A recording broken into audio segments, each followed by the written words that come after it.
Opa, e aí, turma do oitavo ano? Então vamos dar continuidade onde nós paramos, falando sobre o iluminismo. A gente parou sobre no tema o liberalismo econômico. Então eu vou dar continuidade ao liberalismo econômico e na próxima aula a gente vai estudar sobre os Estados Unidos, que é o próximo tema. Então, o liberalismo econômico. O que vai ser esse liberalismo econômico? Você lembra do iluminismo, né? O iluminismo é o que? É basicamente um confronto, seria uma afronta ao antigo regime francês. O regime francês naquela época, no século XVII e século XVIII. Então, o liberalismo econômico vai ser o quê? Vai ser uma linha de pensamento contra a economia que era implantada pelo antigo regime. Então, lembrando que o iluminismo é tudo contra, é aquilo que os pensadores diziam que não era conveniente para o ser humano, contra o que o antigo regime dizia que era conveniente para o ser humano. Então, vou ler o parágrafo e vou explicar um pouco mais sobre o liberalismo econômico.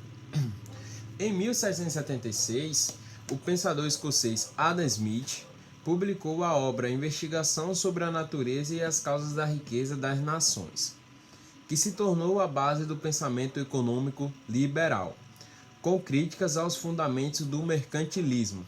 A obra de Smith obteve sucesso entre a burguesia, insatisfeita com a política econômica dos estados modernos e defensora da liberdade de comércio e da produção do próprio enriquecimento.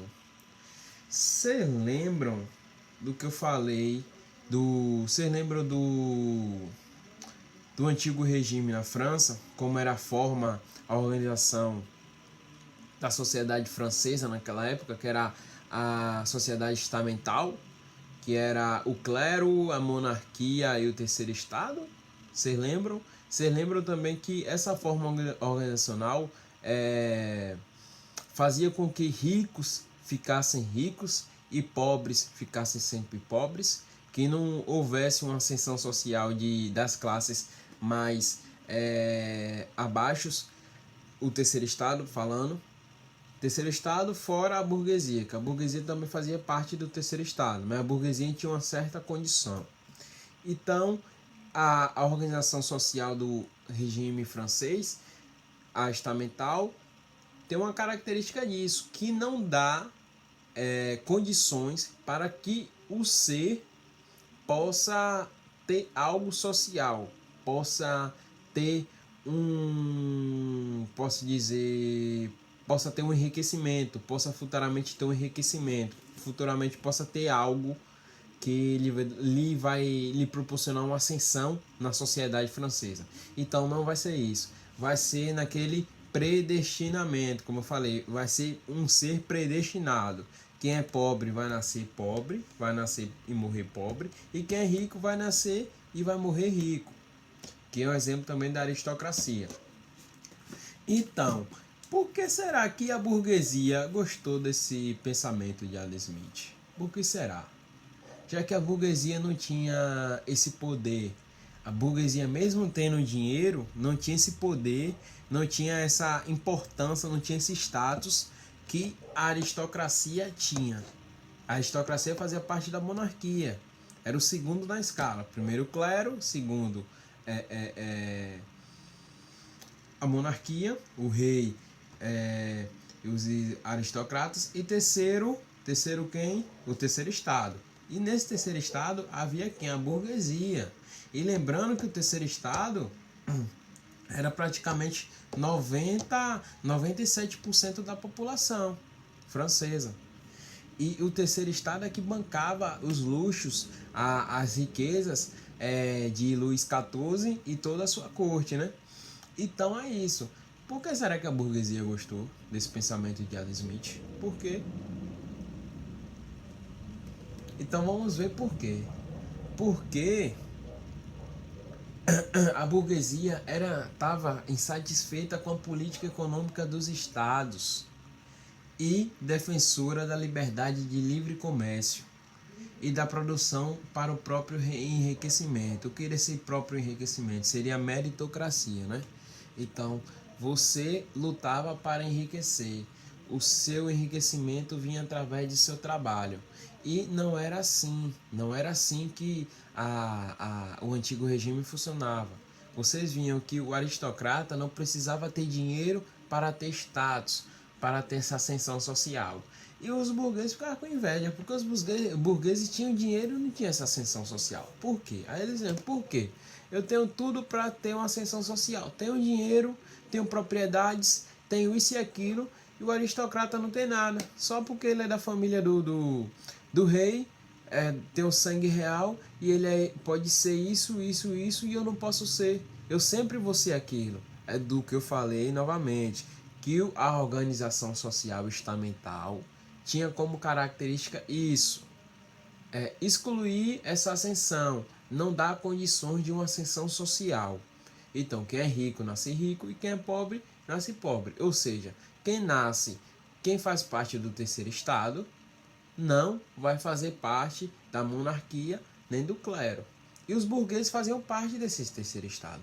Então, os burgueses nunca iam ser faz parte da monarquia nem do clero. Então ia ser sempre o terceiro estado. Isso era um incômodo para os burgueses. Então, os burgueses o quê? Estavam insatisfeitos com essa política de não existir a meritocracia. Eles queriam a meritocracia, que seria cada um enriquecesse por seu mérito, trabalhasse para ter o seu enriquecimento, que também é uma característica dos pensadores iluministas, que ele defende, os pensamentos iluministas defendem isso, a meritocracia. Você vai trabalhar, o meio de enriquecimento é o trabalho. Para você enriquecer, você tem que trabalhar e não viver apenas de custos de tributos, como o rei Luís XIV e sua tropa vivia patrocinado, como posso dizer assim, pela burguesia, né? E pelo terceiro estado, que pagava os impostos. Então, esse liberalismo econômico seria o quê? Seria que o governo, o Estado, não intervesse na sociedade. Quem mandasse na sociedade fossem quem? Os burgueses, os proprietários e os consumidores. Eles que iam definir o Estado. A lei de oferta e da procura. Por exemplo, nesse estado nessa política econômica, havia também um monopólio. O que é um monopólio? Tendo um exemplo na agropecuária, fala de uma monocultura, vai ser a cultura de um produto. Então, levando para a área econômica, então vai ser apenas uma forma de economia. Uma forma, por exemplo, no mercado há somente um produtor de carro, somente um fabricador de carro. Então há um monopólio, porque só há só uma pessoa produzindo. Então se só tem uma pessoa produzindo, eu vou dar o valor que eu vou querer, porque só tem eu produzindo e os pessoais, e não vai faltar cliente. Então eu vou colocar o preço que for, os clientes vão comprar, porque só eu produzo, eu que mando no mercado. Então basicamente era isso que o Estado fazia o monopólio do mercado. Eu produzo isso, só você designava a função para um aristocrata, só você vai produzir sapato.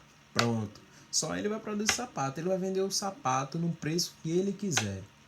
Porque independente do preço, as pessoas vão comprar, que ninguém anda descalça na época, nem hoje. Então vai comprar.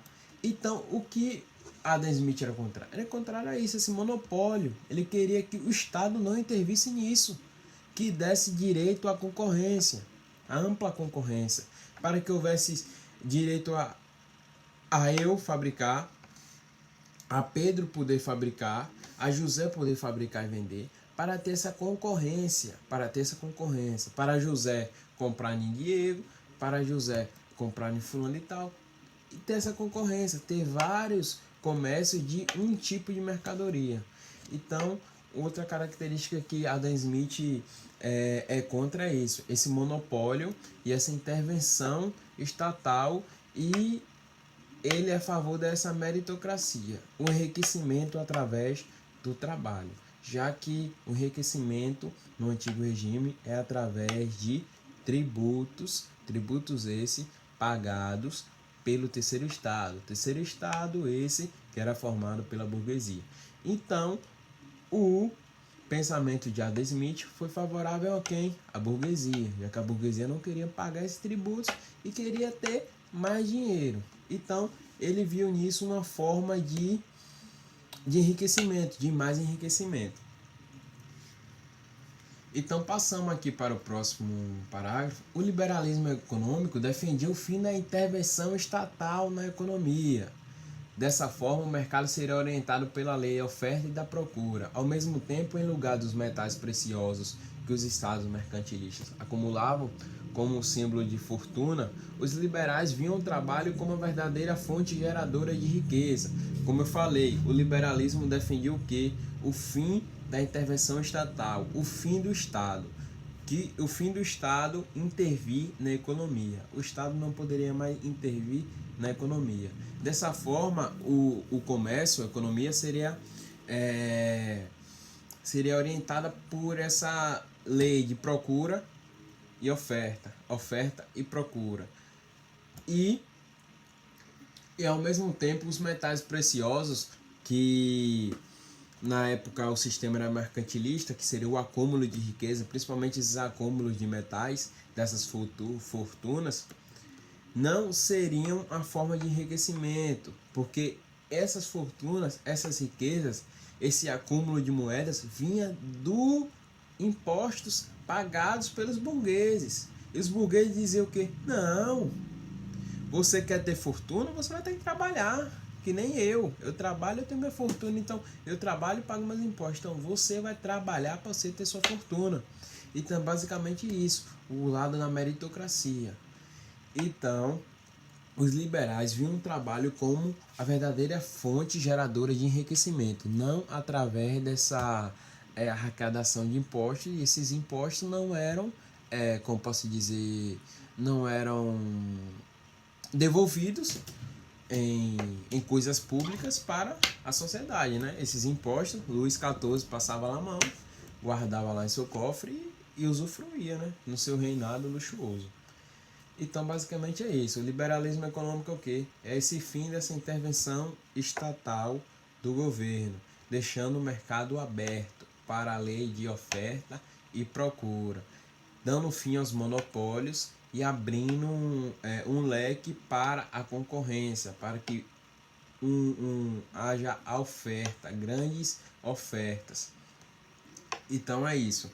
E o fim também do acúmulo de moedas, o acúmulo de moedas que vai ser o sinônimo de fortuna. O fim do que? Dessa tributação, dessas altas taxas de tributos. E sim o meio de enriquecimento ser o quê? Através do trabalho.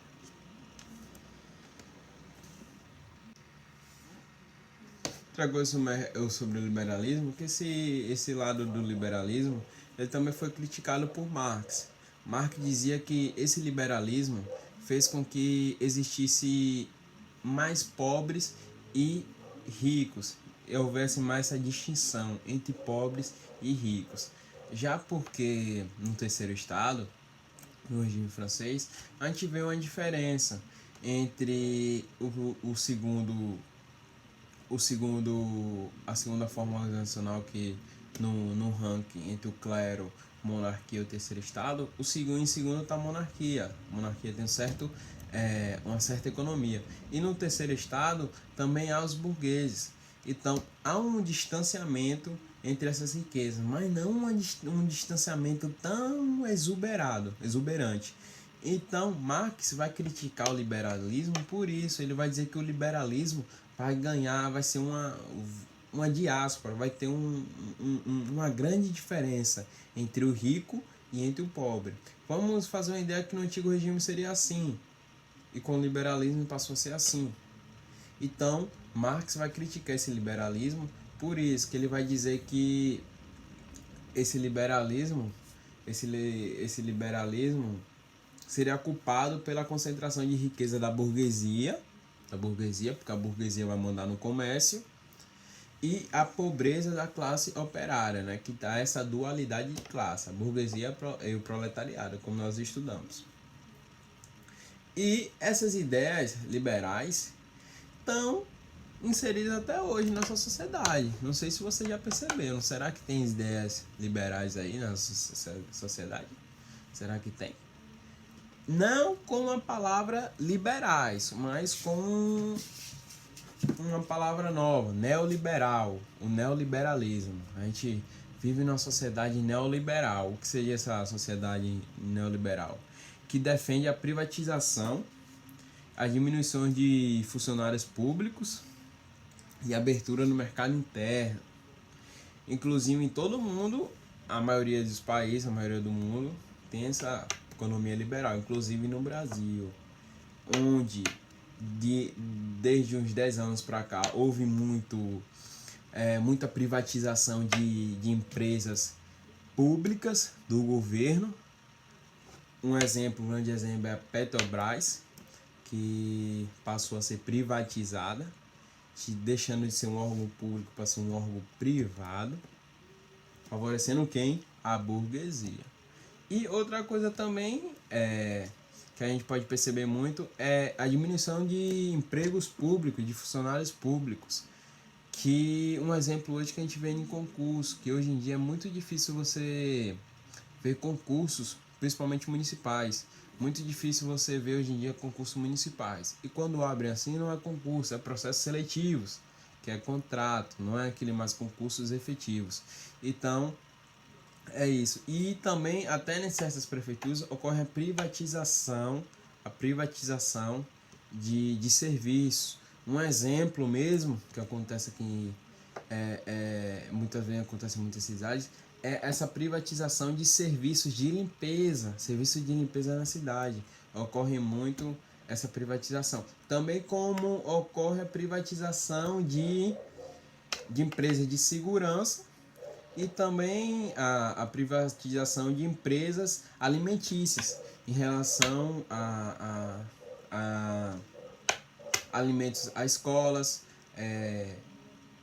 as escolas, as creches. Então ocorreu muito desses anos muito para cá essa privatização. Um grande exemplo também é nas faculdades. No governo daqui a 17 anos para cá, ocorreu o quê? Uma grande privatização.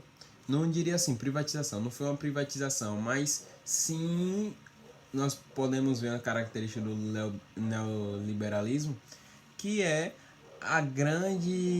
o grande aumento quantitativo de universidades particulares e uma grande diminuição das universidades públicas. Pensa aí, se já existia universidade pública, por que o governo investiu em universidades particulares para que houvesse um número maior de universidades particulares ao número de universidade pública hoje em dia? Qual foi o intuito deles? Por quê? Não seria investir numa educação pública, já que existia a universidade pública, e não financiar construções de universidades particulares, já que não seriam algo do governo, e as públicas já seriam um órgão do governo, já seria uma construção, seria tudo do governo. Isso vem um exemplo do neoliberalismo também. Como eu falei, diminuição de funcionários públicos, então vai ser diminuições de órgãos públicos. Os órgãos públicos não vão ser mais funcionários, posso dizer assim, não vai operar com princípios públicos e se cumprir princípios privados. O órgão público ou o governo federal vai fazer o quê? Só vai emitir o dinheiro, vai repassar o dinheiro, e essa privatização e esse privado, esse empresário vai determinar, vai ter a gestão desse órgão. Um exemplo é nas faculdades. Na faculdade ocorre o quê? Por exemplo, o ProUni, o FIES. O aluno quer dar entrada numa faculdade particular. Ele vai recorrer o quê? O ProUni e o FIES. Quem vai pagar pro aluno? O governo. O governo vai pagar pro aluno. No FIES, o aluno pode pagar depois, pode reembolsar o governo.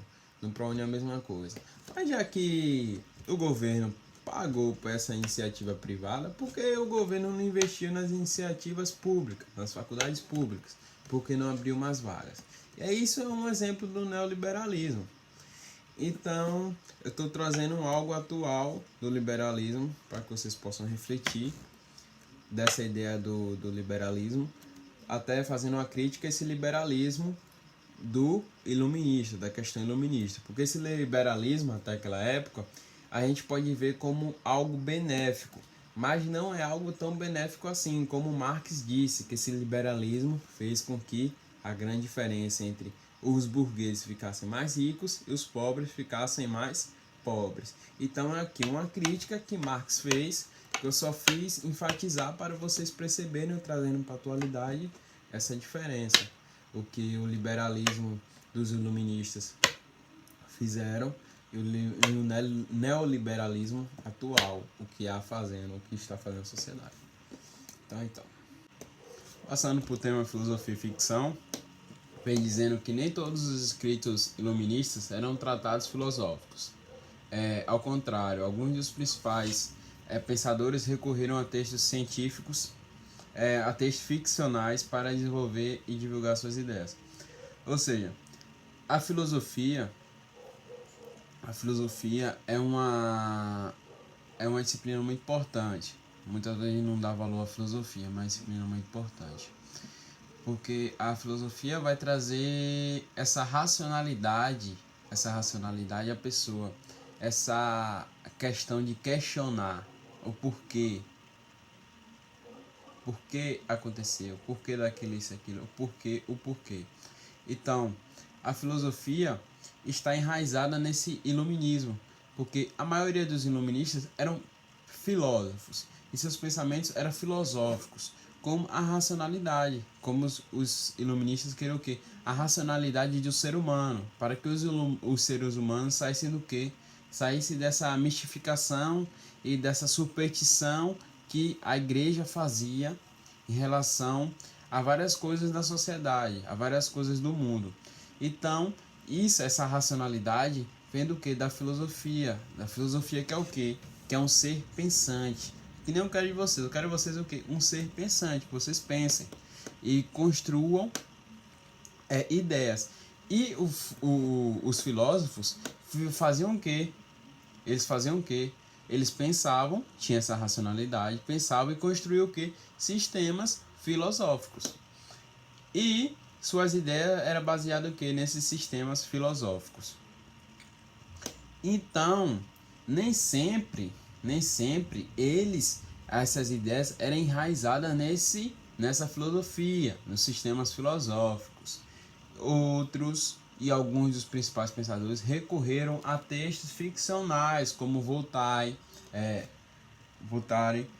Rousseau, também recorreram a textos ficcionais. O que seriam esses textos ficcionais? O que seria ficção? Ficção seria como fosse uma utopia, seria como fosse algo que nunca pudesse acontecer, algo que vai além daquilo que existe. Posso dizer assim, uma mentira que nunca vai acontecer. É mentira que aquilo nunca vai acontecer. É como um exemplo de ficção que a gente vê filmes com robôs que falam, como o Exterminador do Futuro, esses filmes ficcionais, de ficção. Mas também tem ficções que levam a gente para um futuro próximo de algo que pode acontecer.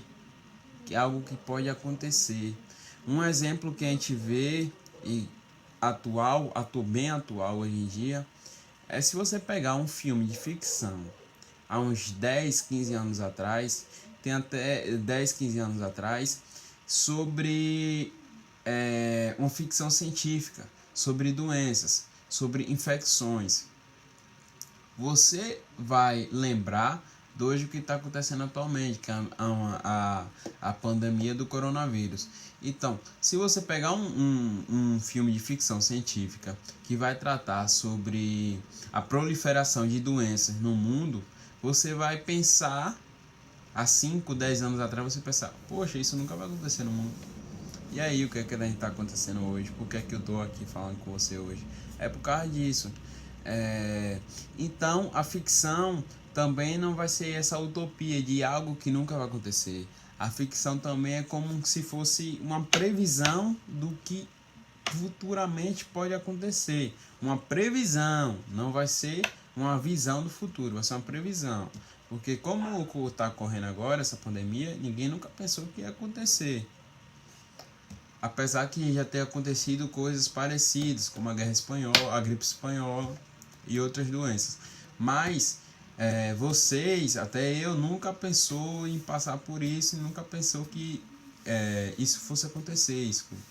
Então, é um exemplo, uma ficção. A gente vê isso muito em filme, infecções que o mundo todo para, porque as pessoas ficam infectadas, morrem, tudo e tal. E a gente pensa que isso nunca vai acontecer, mas infelizmente é um exemplo que está acontecendo. Então é isso. Os iluministas também acreditavam muito nesses discursos de ficções, e não só enraizado na filosofia, enraizado seus pensamentos, enraizado também na ficção. Se eu perguntar para vocês, quais eram os enraizamentos dos pensamentos dos iluministas? Os iluministas têm os seus pensamentos enraizados na filosofia e também na ficção. Passando para o próximo tema, que é o despotismo esclarecido. O que é que vai ser esse despotismo esclarecido? Esse despotismo foi um reformismo no governo, a partir de princípios dessas ideias iluministas, em que se iniciou na Europa e também chegou até no Brasil com o Marquês de Pombal. Mas esse reformismo também teve posso dizer assim, um atraso com os sucessores desses governos. Esse reformismo foi o que? Foi um progresso. Foi o que os iluministas queriam. Esses governos, durante esse período iluminista, durante o iluminismo, fizeram o quê? E, poxa, por que é que eu não consigo? Por que é que eu não posso fazer aquilo que Voltaire fez, que Rousseau fez, o que John Locke pediu, o que John Locke pensava? Por que é que eu não posso fazer o que Adam Smith queria com o liberalismo econômico? Por que é que eu não posso fazer? Será que não dá certo? Então, o que os governadores fizeram foi isso. Partiram de governar, fizeram esse reformismo no governo, em que mudou leis, mudou o sistema econômico, mudou o sistema carcerário, fez com que não existisse mais torturas, fez uma reforma reformas administrativas. No Brasil mesmo, Pombal conseguiu expulsar os jesuítas, fez com que a criação do Banco Real. Então, esse despotismo esclarecido foi isso. Os governantes passaram a utilizar princípios iluministas nos seus governos, fizeram essas reformas administrativas no seu governo. E com isso, esses governos viraram ser governos progressistas, porque saíram daquela fase de reacionário, que na história a gente utiliza progressista como algo positivo que está indo no caminho certo, e reacionário como algo atrasado, e progressista como algo moderno. Então seria basicamente isso. Então é isso, gente. A gente vai finalizar aqui o antigo regime, ou no antigo regime não, o iluminismo. O antigo regime a gente já estudou iluminismo. Fazer uma visão geral aqui do iluminismo, desse tema, com as principais características sobre o iluminismo. Um assunto bom, um assunto bem interessante assim, que fala na antiguidade e da atualmente também. É um assunto relacionado com nossa sociedade atual. E vem característica do iluminismo. Iluminismo o quê? Os iluministas faziam o quê? Criticavam a rígida hierarquia social do antigo regime. Característica do absolutismo monárquico e a prática mercantilismo. como eu falei, criticavam o que? A rígida hierarquia social. O que é essa rígida hierarquia social? É o que? Essa predestinação de quem é rico morrer rico e quem é pobre nascer pobre. Aí entra quem? Adam Smith com o que? Com o liberalismo econômico, que quer o que? Que esse liberalismo faça que a forma de enriquecimento seja através do trabalho e não por essa rígida hierarquia social. Essa rígida hierarquia social é ocasionada por quê? Pela forma organizacional da sociedade. Qual é essa forma? Estamental. Clero, monarquia e terceiro estado. Entre as ideias iluministas também estava a defesa do indivíduo, da racionalidade, da liberdade e da igualdade de natureza perante as leis. Então é isso. Da defesa do indivíduo, da racionalidade. Lembra que eu falei da filosofia? Filosofia da razão, da racionalidade, o ser pensante. Os iluministas querem que as pessoas sejam pensantes e não que tenham seus pensamentos baseados no que a sociedade diz, propriamente dizendo o que a igreja diz.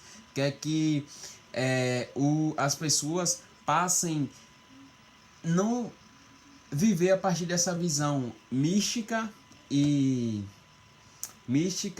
como posso dizer, supersticiosa da igreja e da sociedade daquela época. Então eles querem que as pessoas se libertem, tenham suas mentes libertadas, assim como eu quero que vocês estejam também, suas mentes libertas.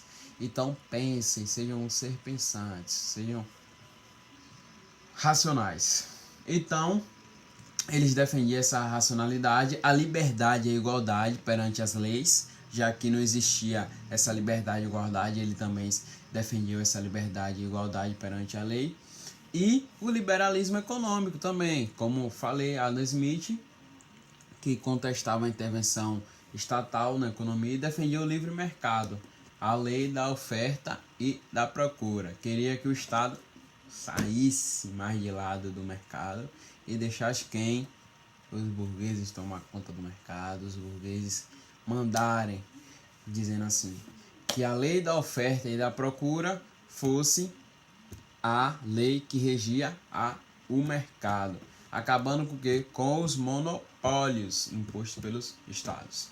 E os despostas esclarecidas, inspirados pelo liberalismo, como eu falei, o liberalismo e pela ilustração, o iluminismo, procuraram modernizar seus estados, essa progressista, esse lado progressivo, esse lado progressista, esse lado positivo, utilizaram de princípios iluministas para ter um reformismo administrativo nos seus governos, propondo mudanças no ensino e na burocracia administrativa e diminuindo o poder do clero e da nobreza. E é basicamente isso sobre o iluminismo. Acho que não tem nada assim mais. Então, peço que vocês façam a leitura do livro Iluminismo, para se aprofundar mais no assunto, que a gente vai utilizar esse livro. E ok, valeu!